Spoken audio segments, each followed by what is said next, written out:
For some reason, throughout the years, disc golf companies have decided to send your boy some unreleased prototypes. Yeah, I'm not sure why they would do that either. But I built up a pretty solid collection throughout the years. I guess I should mention I started making disc golf videos back in 2017, but that was the JK disc golf era. So if you happen to have watched those videos, first, I'm sorry you had to see that cringe. And second, I've grown up. Well, let me rephrase that. I'm old now. Hooligan Discs made me feel like a kid again, sending me some prototypes of the Vibe. Really makes me think back to the first ever disc golf company to send me free discs. Or should I say, frisbees. Whammo has actually sent me 3 frisbees. Yeah, I just said that. Fucking idiot.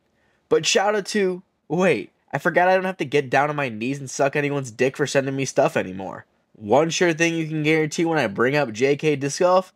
Yeah, he was a suck-up. I'm talking knee pad wearing at all times to avoid those bruises. Whammo did happen to send over 3 discs. A fairway driver, a mid-range, and a putter for their new disc golf beginner set. They sent me before they released, so I'm going to play here at Red Fox. Look familiar? Not knowing what to think of these frisbees, except, let's be honest, dog shit, I optimistically went for my first throw. This is my first official throw with the Whammo golf disc putter. Really understable. Excuse my horrible form, but that was 7 years ago, and I was still learning.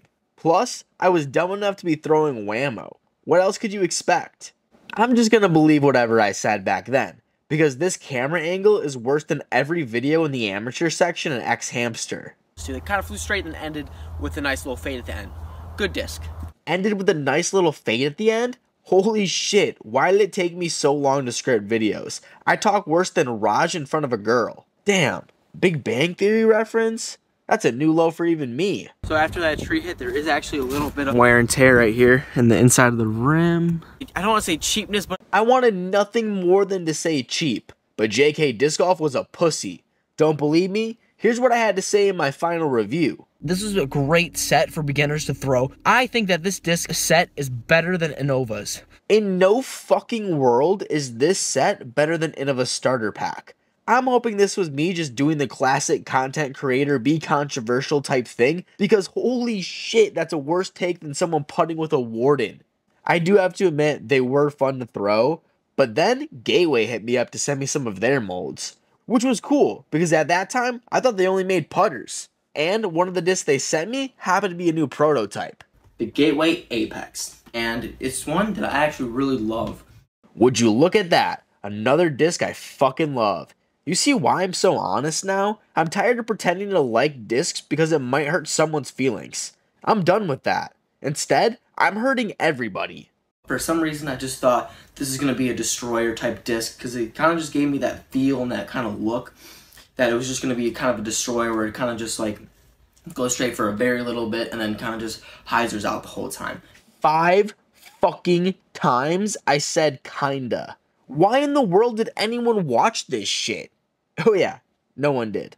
But I was wrong. This actually disc goes super duper straight for a really long time and then gives me that consistent fade to the left. And I was actually really surprised, especially when my first throw, because the thing just bombed farther than I've ever thrown a disc. Yes, that statement was true. However, at this time, I was just getting better at disc golf. So I'm not giving the disc any of that credit.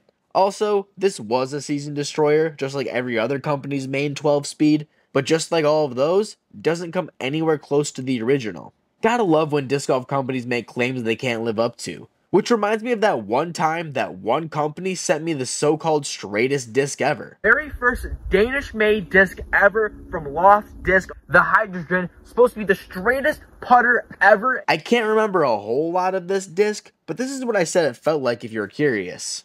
Feel-wise, I think the Voodoo is very comparable. I think the Hydrogen's a little bit deeper than that, though. But the rounded edge vibe, it's the same thing as like you'd see with the Voodoo. Sorry, but I'm not gonna listen to anyone with a fucking perm. The Hydrogen did not feel good in my hand. Like, at all. Don't get me wrong, it flew straight, but all I remember is a feeling more awkward in my hand than Saturday nights. A 1-speed, so it's not going to be that super bomber, but good for up shots where you want to just go straight and dive right down. Like I said, you're going to have to put a lot of power in this disc to go far, which I think is actually good for putter. I'm gonna stop you there. You're starting to sound like every dude I know who throws a berg. What I learned is this really might be the straightest disc golf putter ever. What I learned from watching this is I sound like I'm just trying to say anything possible to ensure Loft sends me their next prototypes. And guess what? It worked. Your boy was sent 4 of the first ever Boreums, and 1 even landed in Disc Golf Jesus' bag.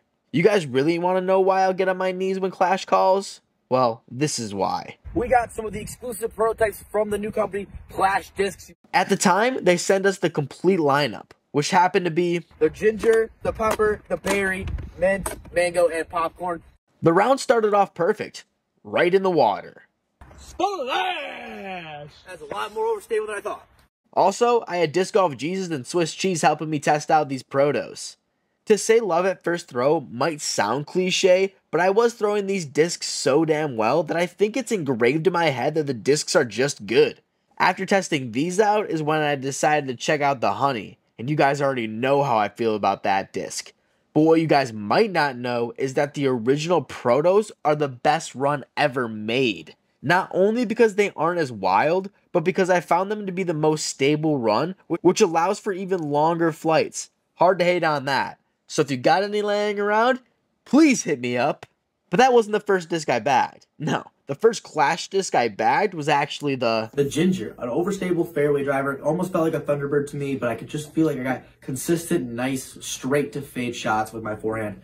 I was dumb enough to go into the Collegiate Disc Golf Championship with a Ginger instead of a Firebird. Please make fun of me in the comments. I deserve it.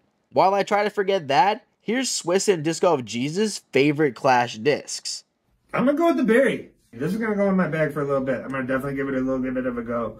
Swiss actually still bags a berry to this very day. Mine, I think they made a disc for me. Like, even before I threw any of them, when I first felt this, I'm like, oh, this is going to be really good for me. Has a big-ass fat rim that I like. And was doing exactly what I wanted. So the pepper is definitely going in my bag. Technically, this next disc wasn't sent to me, but I still got my hands on the original prototype Cloudbreaker. DD3, the Cloudbreaker, the Eagle McMahon Signature Series disc. Where is it, you ask? Well, my dumbass left it in the middle of an open field. But yeah, happens.